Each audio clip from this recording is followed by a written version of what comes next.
You're listening to the Integrated Music Teaching Podcast from Top Music.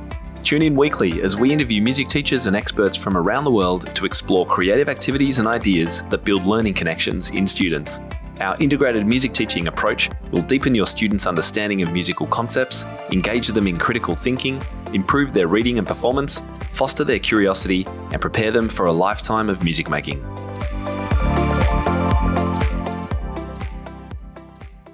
Tara Wright here, and welcome back to the Integrated Music Teaching Podcast from TopMusicPro. At Top Music, we love guiding and supporting music teachers just like you to engage, motivate, and inspire your students and run the most sustainable studio business possible using our integrated music teaching system. It's great to be with you for another week of the Integrated Music Teaching Podcast. And we've got another episode from the archives today, where we'll be sharing with you how one of our members revolutionized her studio by teaching her beginner students using Tim Topum's No Book Beginners framework. We're excited to share her story with you in this episode.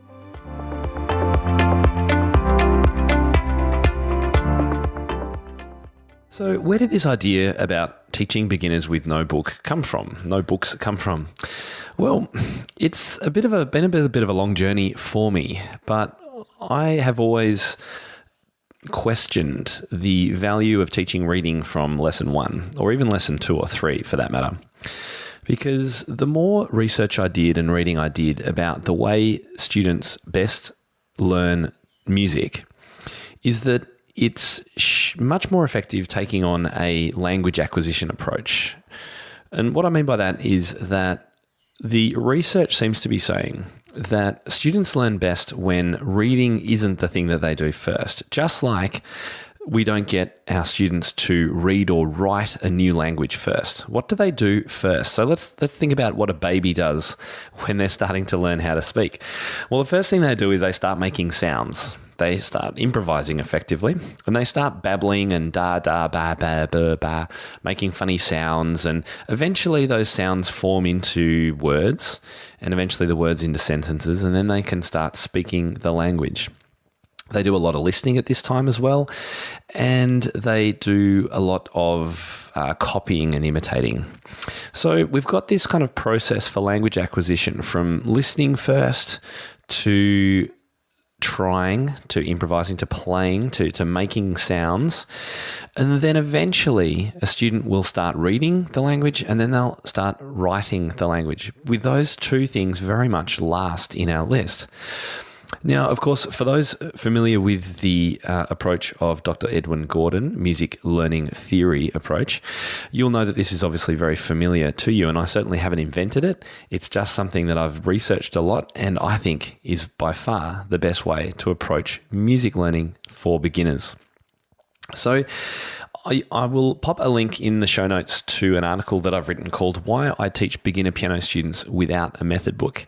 And just to be clear, I do use method books. I use them for all my students because I think the sequenced introduction to technique and reading is really important. All I'm saying is that I don't think it's a thing we should be doing first. I think there are plenty of other activities that we should be exploring with students before we get there.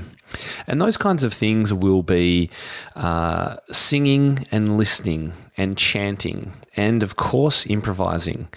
And it's amazing to see both the fun and the engagement and the learning that can come from a student exploring, improvising, listening, singing right from those beginner lessons instead of getting stuck into a method book learning where middle C is.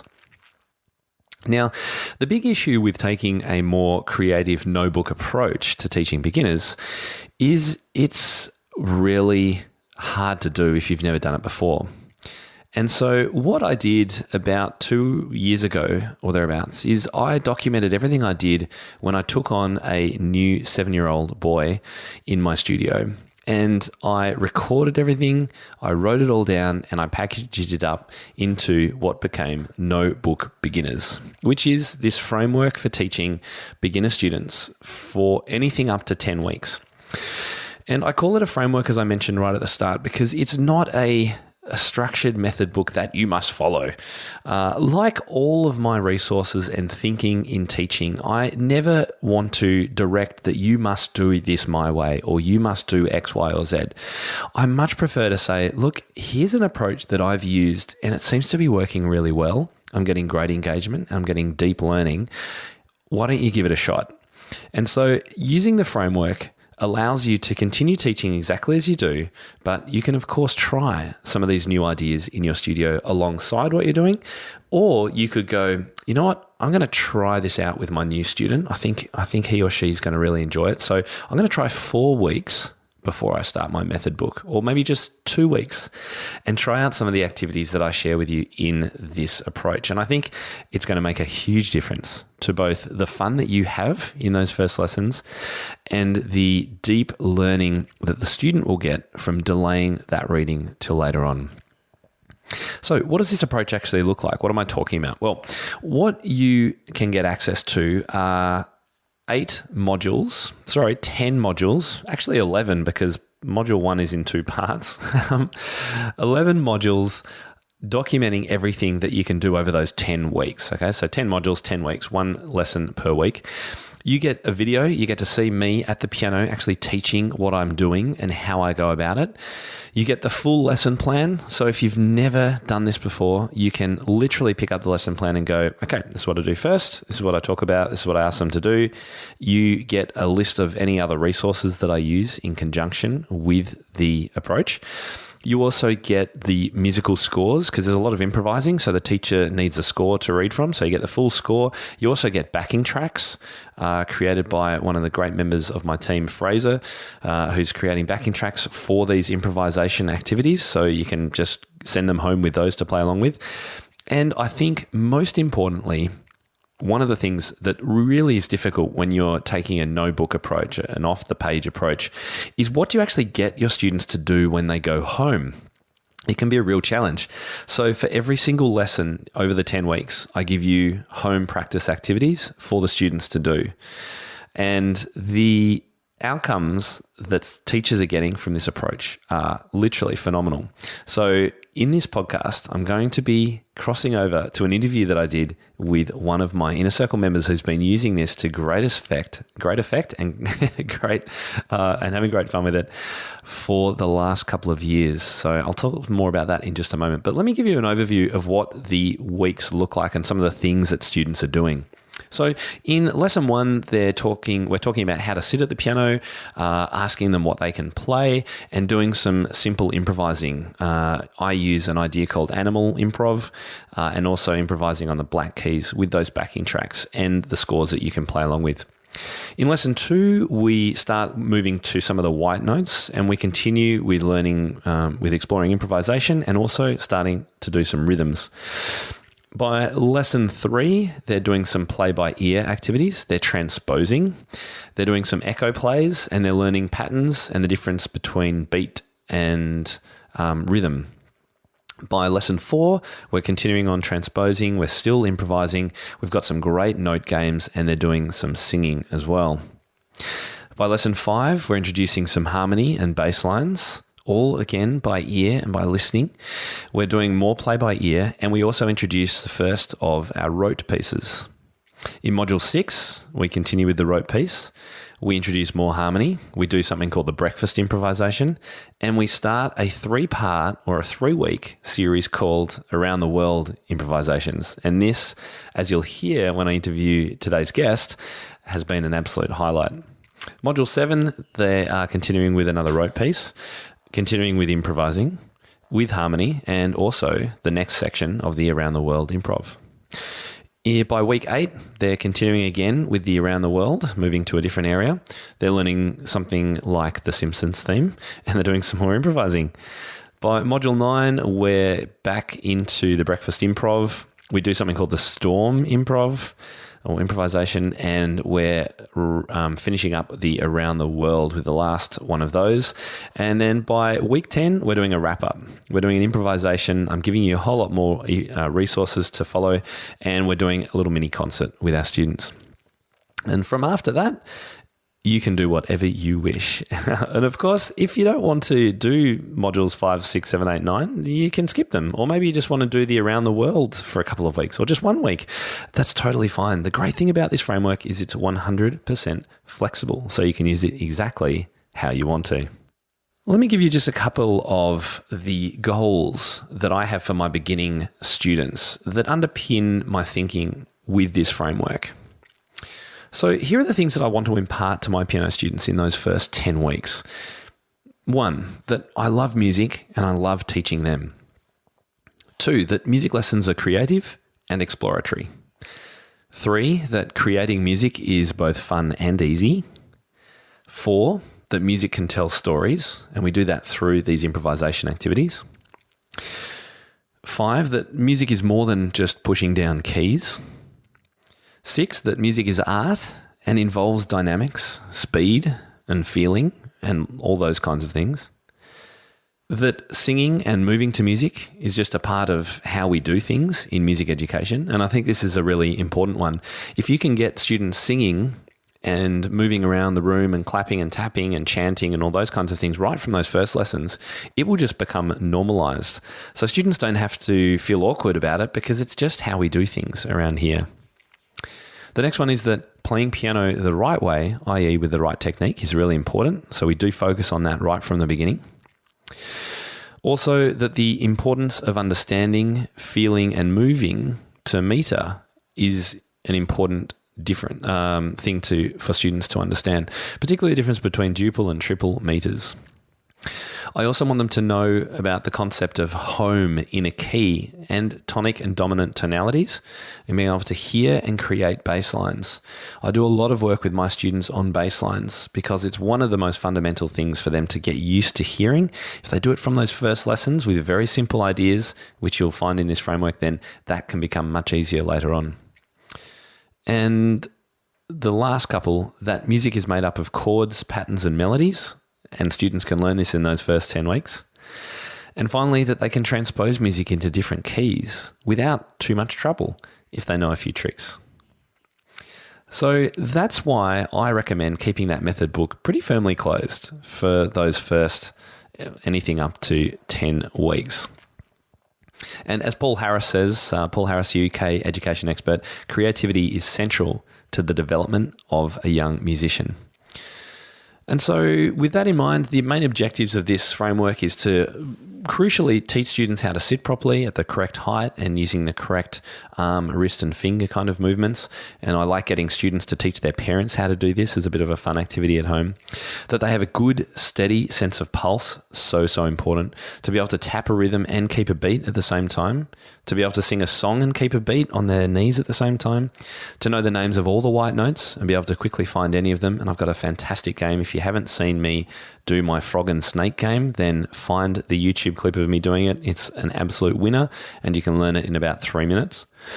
Improvising on the black and white keys, knowing how to tell a story with music, that they can chant and play rhythmic patterns, know the difference between duple and triple time signatures and be able to explain and demonstrate it, and understand the basics of harmony and how bass lines can form the basis of a home key. So all of that is the approach that I use in my Notebook Beginners teaching framework. And I really hope that if you haven't yet explored it, you'll consider checking it out. So I thought the best way to actually get a feel for how this framework can impact you in your teaching is by inviting an inner circle member who's been having huge success with this approach to come and have a chat about how she's using it and the results she's been enjoying. So, my guest today, she's a piano teacher with a thriving studio based in the United Kingdom. She's also a photographer and recently completed the piano teacher's course over there in the UK. Thanks so much for coming on the podcast, Georgina Jordan. You are very welcome, Tim. It's fabulous to be here. Yeah, and it's great to reconnect. We last hung out. We were playing duets together in England. We were. Yeah, you saved the day when one of our group was ill. So yeah, that was fabulous. That was great fun, and that was part of the piano teachers course where I came to spend some time with you guys. Yeah. It was really, really good. So lots has happened since then, and we'll get to a few of those things shortly. But can you give everyone just a quick overview of your studio, where you're based, firstly? Numbers, sure. Do you teach groups, individual, and all that kind of stuff? Okay, so I'm based in a very small town in Kent, which is south of London in the UK. I have currently 32 pupils, and I teach a whole mixture from half an hour to 1 hour lessons. So there's a nice difference within that. My little ones start with half an hour. And all mainly levels? Individual. Mm-hmm. Yeah, all levels. So I teach mainly individual lessons. I've just started doing a few more group-based things. So I have an adult duet group, right? With a junior one, hot on the heels, coming up. I also run a piano meetup group, which is a monthly meetup group. So it's very much sort of social and performance opportunity. And I just do some little grade fun workshops because we're quite grade orientated here in the UK. So, yeah. I can imagine the adults would love the duet program. I've got a couple of adult students and they just love doing two piano things and duet. Yeah, mine love it. None of them have ever done it before in their lives, even if they've played the piano before. And so they were terrified to start with, but they really love it and it benefits them so much. And I'm sure they really grow. Yeah, and I'm sure if you add a little bit of wine and cheese, then everyone's happy, right? Yeah, this is first thing in the morning, our duet group. Oh, okay, maybe not then. But the piano club, the meetup group, yeah. Yeah, perfect. So you've been an Inner Circle member for about 1.5 years now. Yeah, I have. If you take us back, what can you remember what made you decide to join originally? And how you were feeling in your teaching? Yeah, I mean, I was a very new teacher when I joined, and I listened to some of your podcasts and I'd seen some of your videos and I loved all of the resources that were available. And when I looked into it, I found that you offered courses, you offered quick wins, there was pop, improvisation, technology, I mean, everything. So that's why I joined.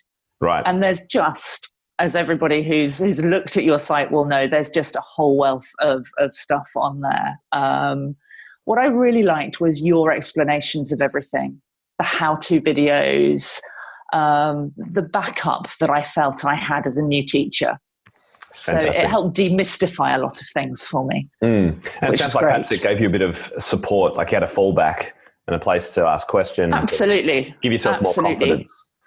It gave me a lot of confidence and to try out new things. And I will say the community within the Inner Circle is fantastic.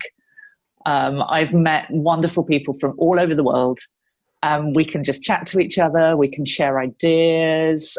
I've learned so much from them, as well as obviously all the material that you've shared with us. Fantastic. So yeah, wonderful. Yeah. No, that's brilliant. And how creative would you say your teaching was when you first started? Because you've come through, as most people know, in England, it tends to have a traditional exam-based system. Can you rate yourself out of 10 when you began? Probably about 4, maybe. Okay, not too bad. I would say, maybe. Yeah. So you would have been doing some improvisation with your students, perhaps, a little bit of... I was doing none. I was doing no improvisation at all. I was taught traditionally, so I didn't know really that existed within normal piano lessons. I thought that was reserved for jazz and blues musicians. So when I joined the Inner Circle, that was fantastic. Just a whole new world for me. So the creativity that you were exploring back then was more related to the pieces that students were learning, and so the creativity of interpretation and dynamics and articulations and things like that. Is that? Yeah, I was trying to find creative ways of teaching with the material that I had, but I was really struggling with that as a new teacher. It was difficult to know what to do and how to do that. Fantastic. Yeah.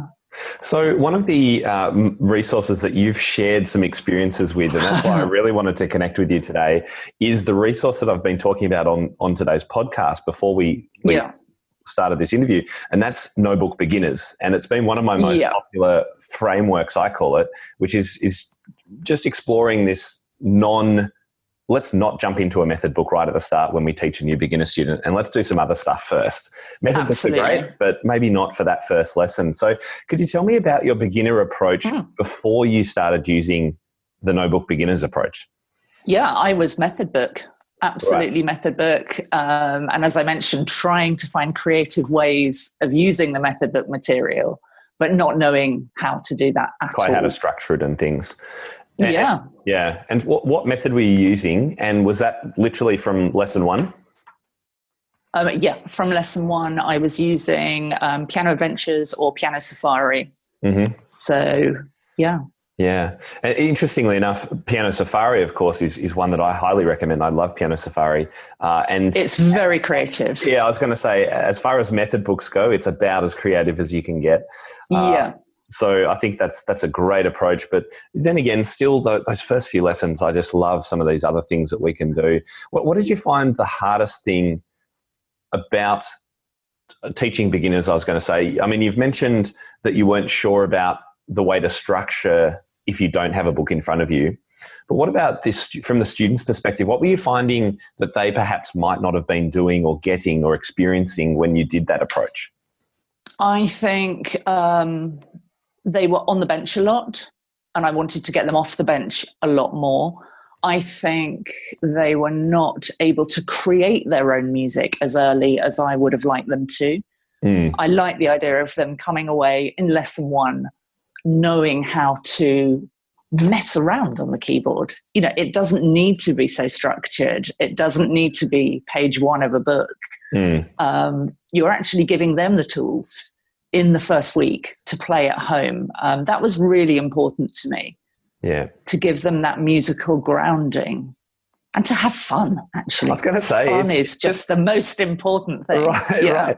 And it just makes it a little bit less serious, perhaps. Like music should be a fun experience, so we don't have to crack the whip and get every single aspect of technique right from the first lesson. This is in my opinion, anyway. That will come. It's okay. It's more important to inspire, and I think it sounds like exactly what you're doing now. Yeah, we have great fun with it. I've been using it since the minute it came out, as you know, and just loving it. And my pupils love it. So tell us how the beginner lessons look now that you're using this approach.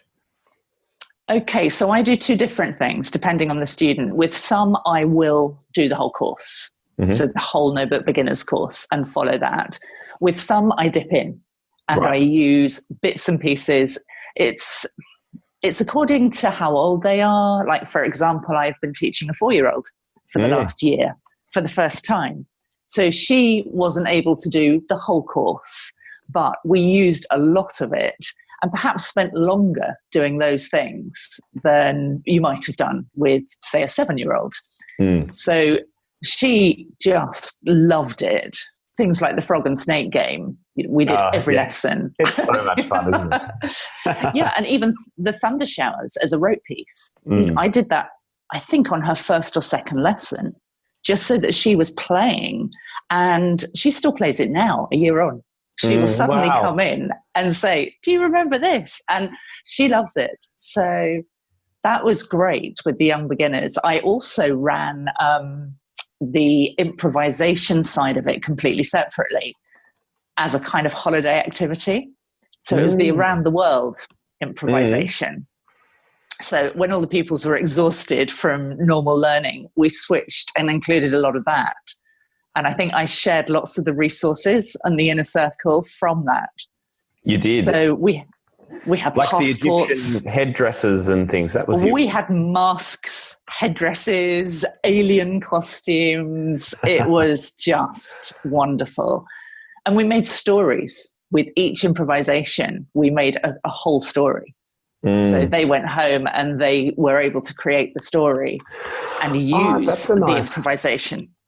That's a great, I actually, because that's not part of what I have necessarily specified as an idea, and this is why I love hearing from teachers who are using it, because you just take it and run with it and go, well, let's create a story around it. So did they actually write out, for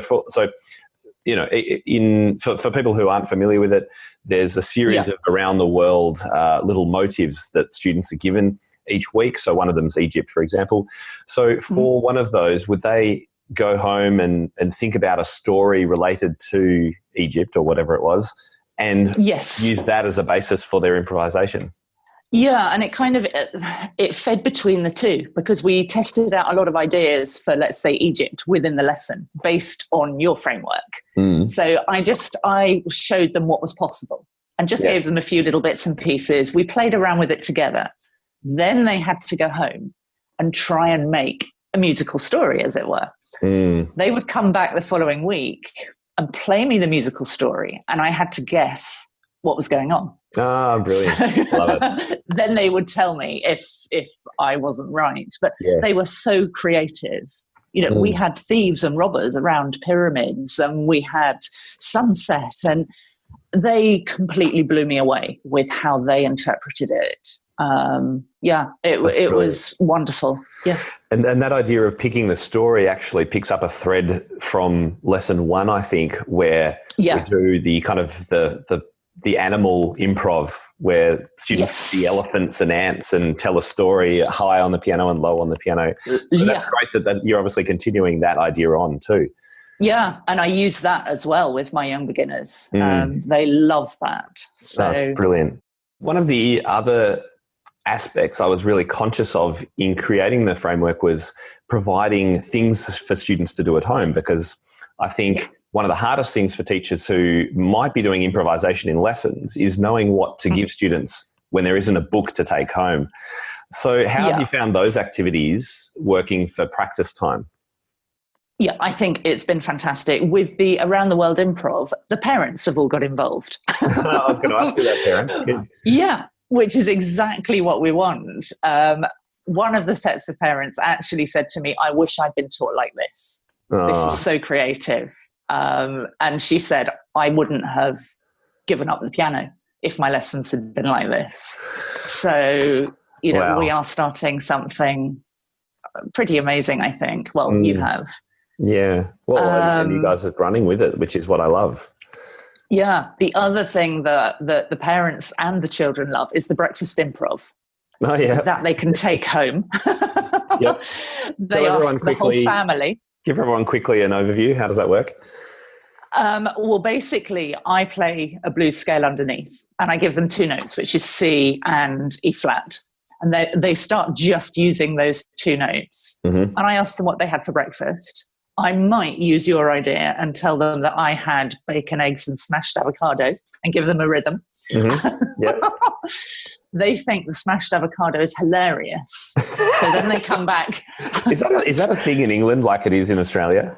It kind of is now as a health thing, but my little ones haven't heard of it, so they think it's the funniest thing. They think I'm very strange, which is great. That's great.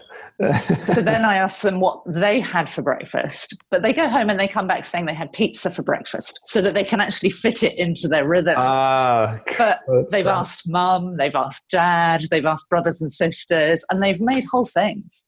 And again, they come back to it a year later. They will say, oh, that reminds me of the breakfast improv. And I say, can you remember it? And we then have some fun with that. So it all links. It's not just that one time. It feeds into everything else in their future, which is so great. That's wonderful. Yeah. And I'll have to give a shout out to Paul Myatt, my good friend here in Australia, who created that breakfast improv and was very kind to let me include it. So thank you, Paul. There you go. Thank you, Paul. I've met Paul. Yes. I did a workshop with Paul. So, fantastic. Yeah. So using some of those ORF concepts of starting with words, and then turning a chant or a word phrase into a rhythm, and then moving on to an instrument or drums. You know, it's just such a great approach. I really loved enjoying including it. They love it. Now, you mentioned 4-year-olds before. We've actually was going to ask you about ages and abilities, because it sounds like you're using, while you might not use the whole sequence in order, which is great, you've picked and choose what you'd like to use for different ages. And we've also, of course, got the preschool notebook beginners course. Which I have seen. Nicola has released. So she's kind of taken what I did and adapted it for preschoolers. Have you explored that one, or are you actually just adapting it yourself? No, I have now explored that, and that is, she's done a brilliant job. That is completely awesome. I wish I'd have had that version as well. when I started with my little 4-year-old. But the next 4-year-old I start, then yes, definitely. Yep. We'll be doing that. But she's just so brilliant with all those kinds of things too. She's fabulous with all of the games. And that has really helped. And she's a great support in the inner circle. She always comes back with fabulous ideas to any query, any problem. I know she'll be listening, so thank you. Will she? Hi, Nicola. Yes. So if you could summarize it or pin down, what would you say would be the biggest benefit of using this approach? Could you kind of summarize it in one or even two things? I know it's going to be using the whole course. Yeah, of using just the no book approach, I guess, in whatever way you use it. Okay, I think it gives pupils the whole musical foundation that they need before getting onto the book. Got it. That would be my one sentence. What are some of those skills that you found that students benefit from having? They're playing all over the keyboard. They have the confidence to create something on their own. They're improvising. There's no right or wrong. So they have freedom, which I really like, because as soon as you're tied to a book, they can feel a little bit restricted by that. So I love the freedom. They have a lot of fun from day one. They tell their friends who are not doing that. I bet they do. No, they absolutely do. I've been told about it. Yeah. Well, that then becomes fantastic marketing. And I was actually going to ask you, as a business owner, do you feel that there has been any impact on your business or your studio numbers or engagement from this? Yeah, I mean, student retention is really high. I'm very, very lucky in that I've had absolutely no problems with student retention at all. And that's also because you're an amazing teacher, by the way, not because of Well, it's amazing resources, I think, Tim. Right. But yeah, I'm really lucky in that I get most of my work from recommendation. So I think something like this creative approach initially makes all the difference, because children are coming home really happy, telling their parents what fun they had in piano lessons, immediately being able to show them what they can do. Parents are happy. They can see their child's enjoying and learning. So it's a win-win. As a teacher, it's all great fun to use. So yeah, it's important that we have fun. I mean, who wants to be miserable and bored? Yeah, and that our energy has such an impact on our pupils. So if we're loving what we're teaching, then they love learning it. And probably don't realize they're learning, to be honest. Yeah, well, that's the ultimate, right? Yeah, absolutely. So what would you say to a teacher who might be listening and feeling a bit stuck in the method book routine and feeling like they're teaching the same way? What would you say? I would say put the fear to one side. Take that leap, but maybe take a small leap to start with. Just take one thing, like the Around the World Improv, and run that. Or take the frog and snake game with your little ones and just put that in. And in no time at all, you'll have all of these resources up your sleeve to just pull out when you need them. Then you'll feel ready to do the whole course. Tim has made it so easy to follow the course. It's the most user-friendly thing. So there's nothing to be scared of. Brilliant. Yeah. Go for it, I would say. Go for it. Yeah, I think that advice is true for any new thing we do in our studios, really. Try, just try something once and try one thing at a time and see how it goes. And then as you get more confidence, you can try the next thing.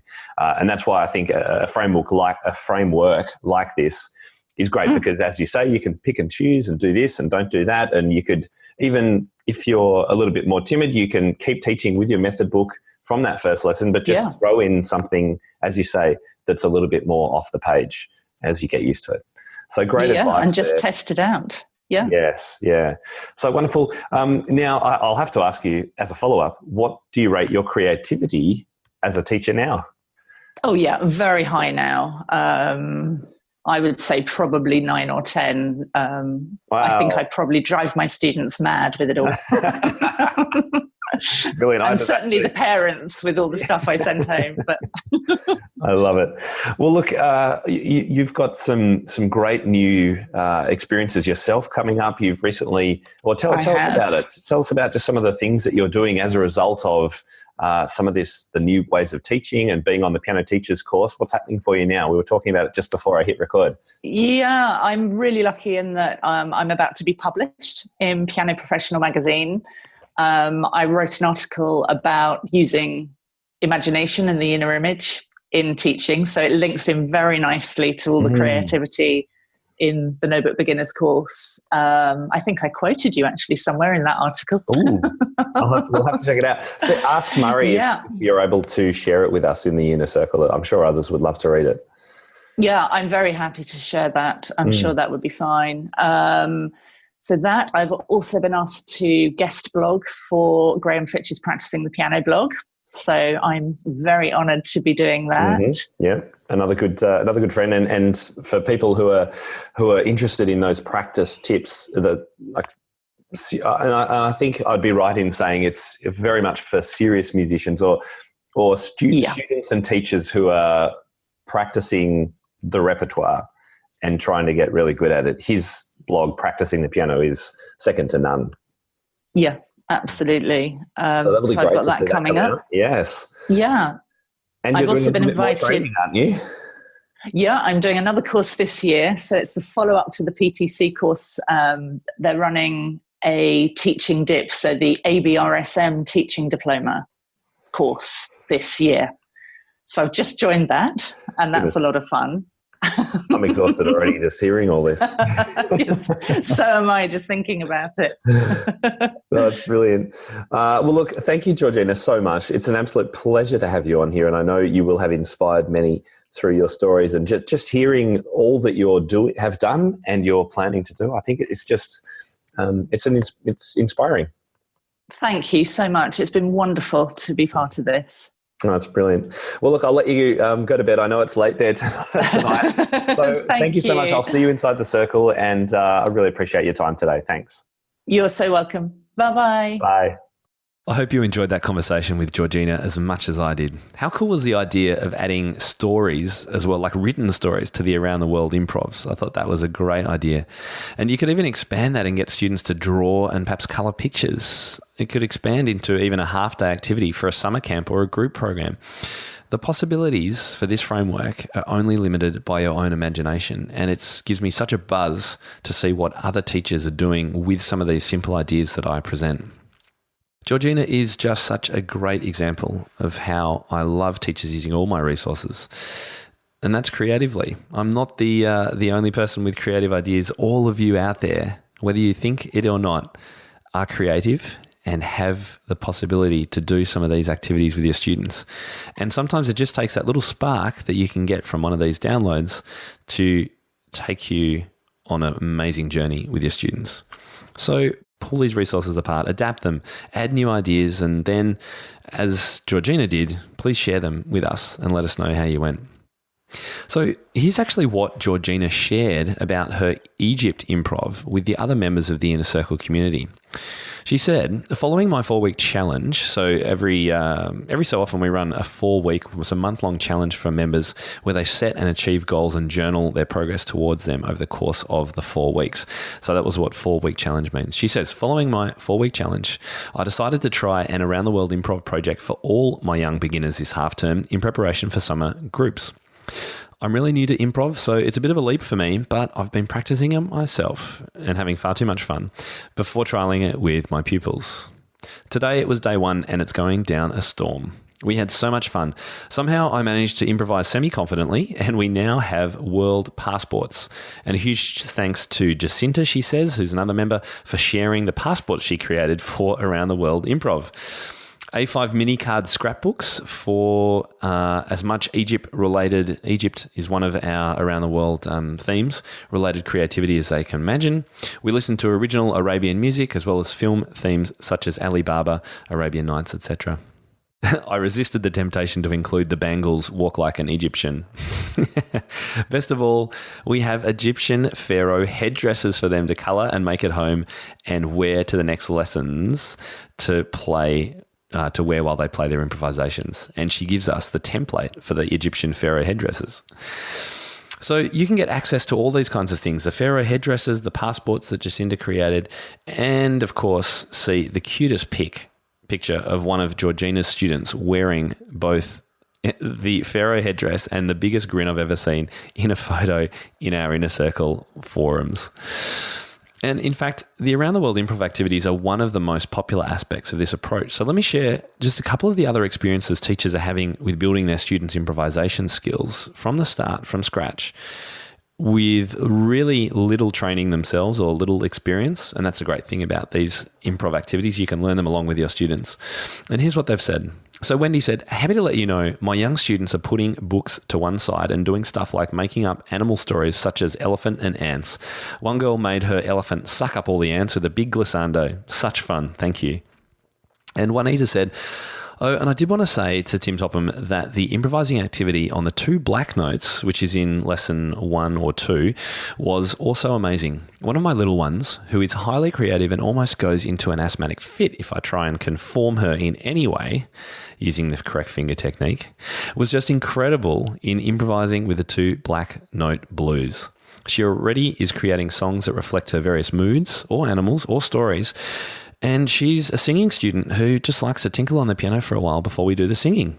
So I've learned to listen and allow her to go with what she feels, so long as she's enjoying it and wants to keep coming back.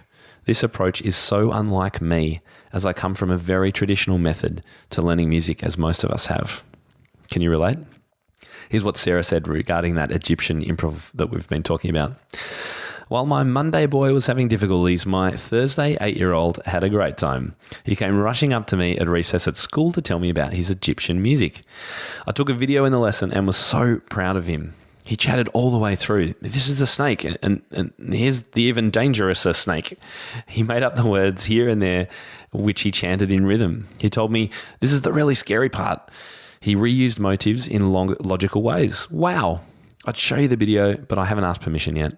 Perhaps even the most surprising thing was when he told me that he didn't do much practice from the tutor book because he was too busy making up his song.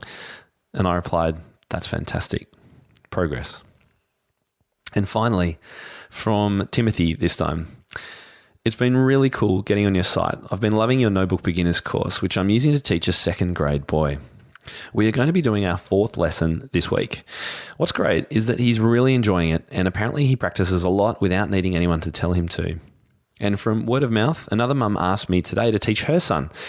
I want to let you know that I'm really glad I came across your website, and I think you're doing great stuff by making this piano teachers community. And I personally am really loving the Notebook Beginners course. Tim's comment just reiterates what Georgina said about retention, engagement, and word of mouth, and how your lesson content and teaching strategy can have a huge effect on your marketing, and it can be a really strong marketing lever in your studio. So if you've got a challenge with a lot of other teachers in your area and high competition, then this can be a great way to differentiate yourself as a piano teacher by teaching in this more creative and engaging and deeply educational way where students can learn without even realizing it, and parents can both get involved and instantly see the value, because then you'll automatically start setting yourself apart from the competition in your area.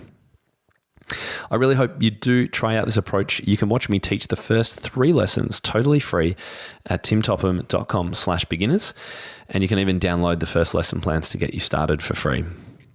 We also have a preschool version of the Notebook approach, which will take students through the same framework, but going right down to very, very young. So under 7s, we've got a preschool version approach. It's got lots of games and fun activities on and off the bench, and using the same framework, the same ideas, but created for a younger age group.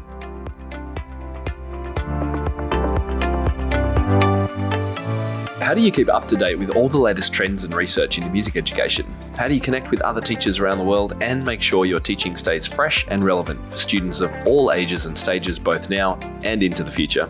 I created our TopMusicPro membership to be the one-stop shop for music teaching resources, training, support and community, and I'd love for you to come and join us inside. With over 40 comprehensive training courses, hundreds of teaching demonstrations and lesson plans, free monthly sheet music, discounts and all the business and pedagogy support you could ever need, TopMusicPro is the community you've been looking for. If you're ready to level up your learning from the podcast and join thousands of other teachers in our global network, head over to topmusicpro.com today. If you enjoy this show and want to hear more of our work, be sure to subscribe to this podcast wherever you're listening today. For links and resources mentioned in this episode, visit us at topmusic.co/podcast or check out the show notes. I'm Tim Topham, and this is the Integrated Music Teaching Podcast, a production of Top Music. Thank you so much for listening. Enjoy your week ahead, and I'll catch you next time.